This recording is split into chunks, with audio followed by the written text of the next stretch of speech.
Huma 11,200 il-persuni li qed ifittxu xogħol f'pajjiżna.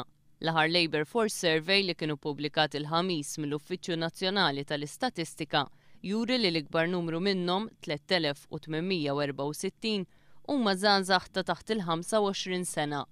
16% minn dawk li qed ifittxu xogħol f'pajjiżna għandhom iktar minn 45 sena.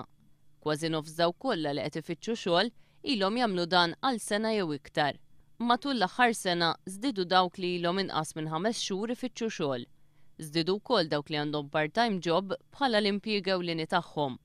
Mill-aħħar Labour Force Survey jirriżulta li dħul medju f'pajjiżna huwa ta' 15,000 euro fis-sena. Madankollu 87,000 jew kważi 6 minn kull 10 ħaddiema Maltin u Awċin għandhom dħul inqas minn dak medju.